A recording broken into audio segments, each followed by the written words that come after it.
Welcome everyone.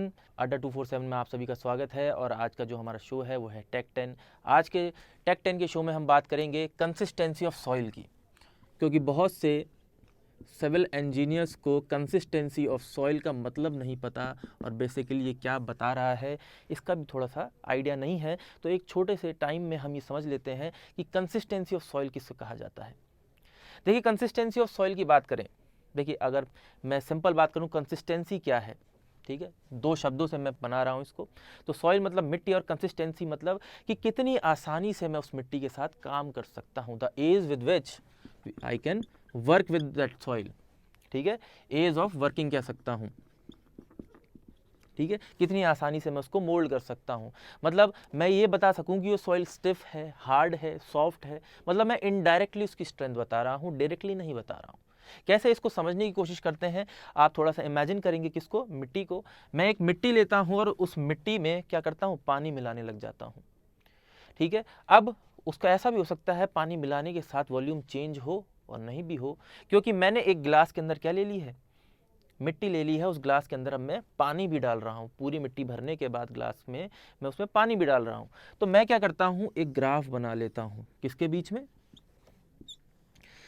Volume of soil और उसमें जो भी मैं वाटर कंटेंट बढ़ा रहा हूँ, जितना भी मैं पानी उसमें डाल रहा हूँ।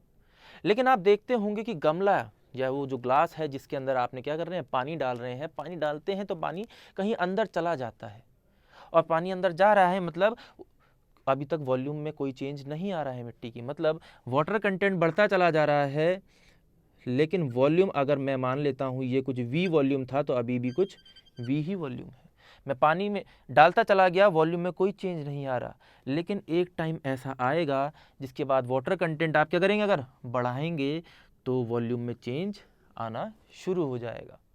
मतलब मैंने क्या करा, इसको कुछ पार्ट्स में डिवाइड कर दिया इस ग्राफ को, और देखा कि जब तक वॉल्यूम में कोई चेंज नहीं आ रहा था, यहाँ पे तो वाटर कंटेंट क्या था, ज़ीरो था। जैसे जैसे वाटर कंटेंट आप बढ़ाते चले गए वैसे वैसे क्या हुआ, वॉल्यूम में कोई चेंज नहीं आया, लेकिन एक टाइम के बाद आया। तो मैं स्टेज को सॉलिड स्टेज कह देता हूँ जब तक इसके अंदर कोई चेंज नहीं आ रहा है, वॉल्यूम में कोई चेंज नहीं आ रहा है।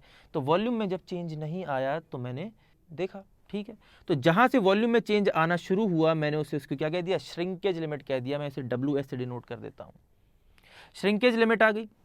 इसके बाद वॉल्यूम में क्या आ रहा है, चेंज आ रहा है। यहाँ पे जब वॉल्यूम चेंज आना शुरू हुआ तो मैंने कह दिया सॉइल क्या हो गया है, सैचुरेट हो गया है। इस पॉइंट पे क्या हो गया, सैचुरेट हो गया सॉइल। जब सैचुरेट हो गया तो वॉल्यूम में इंक्रीज होना शुरू हो गया, वॉल्यूम में इंक्रीज होना शुरू हुआ, और जो दूसरी स्टेज आई मैंने उसे क्या बोल दिया, सेमी सॉलिड स्टेज बोल दिया।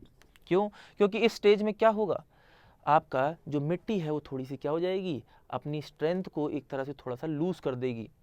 पहले बहुत हार्ड होगी जब उसमें पानी नहीं होगा, जैसे जैसे पानी मिलाते चले जाएंगे वो क्या होती चली जाएगी, सॉफ्ट होती चली जाएगी, सॉलिड से सेमी सॉलिड स्टेज में आ गई। और सेमी सॉलिड स्टेज के बाद मैं कह रहा हूँ वाटर कंटेंट में मिलाता चला गया, और जब मैंने वाटर कंटेंट और ज़्यादा बढ़ा दिया तो किस स्टेज में आ गई, प्लास्टिक स्टेज में आ गई दोस्तों। और एक वाटर कंटेंट ऐसा भी आएगा जिसके बाद ये प्लास्टिक स्टेज से किस में आ जाएगी, लिक्विड स्टेज में आ जाएगी। जब पानी भी, मिट्टी भी आपको कैसा लगने लगेगी, बिल्कुल पानी की जैसी बहने लग जाएगी मिट्टी पानी के साथ ही, तो क्या आ जाएगी, लिक्विड स्टेज आ जाएगी। तो जिस वाटर कंटेंट के बाद ये सेमी सॉलिड से प्लास्टिक स्टेज में आ जाएगा मैं उसे क्या कह दूंगा, उसकी प्लास्टिक लिमिट। और जब प्लास्टिक स्टेज से आ जाएगा लिक्विड स्टेज में तो मैं उसे क्या कह दूंगा, उसकी लिक्विड लिमिट। तो यहाँ पे मैंने तीन नई नई लिमिट्स डिफाइन की हैं, जिसको मैं क्या कह रहा हूँ, एक को प्लास्टिक लिमिट बोल रहा हूँ, एक को लिक्विड लिमिट बोल रहा हूँ, और एक को मैं श्रिंकेज लिमिट कह रहा हूँ। और इन तीनों लिमिट्स को अटरबर्ग्स लिमिट कहा जाता है, अटरबर्ग्स लिमिट। और इन्हीं तीन लिमिट्स की मदद से आप पूरे के पूरे सॉइल में काम करते हैं। तो बेसिकली कंसिस्टेंसी, क्योंकि मैं इस ग्राफ से ये देख के बता पा रहा हूँ कब किस लिमिट पे, किस वाटर कंटेंट पे वॉल्यूम ऑफ सॉइल क्या होना शुरू होगा, चेंज होना शुरू होगा। और जैसे जैसे वॉल्यूम में चेंज आएगा, जैसे जैसे वाटर कंटेंट बढ़ेगा, तो मैं उसके हिसाब से बता सकता हूँ कि अब मैं कितने पर्टिकुलर वाटर कंटेंट पे कितनी आसानी से सॉइल पे काम कर सकता हूँ या नहीं। इसीलिए मैं इसे क्या कह रहा हूँ, कंसिस्टेंसी ऑफ द सॉइल कह रहा हूँ, और इस ग्राफ को कंसिस्टेंसी ग्राफ कह रहा हूँ। ठीक है, तो इसी ग्राफ की मदद से मैं क्या कर रहा हूँ, समझने की कोशिश कर रहा हूँ कि सॉइल किस तरह से बिहेव करेगा। बहुत बहुत धन्यवाद।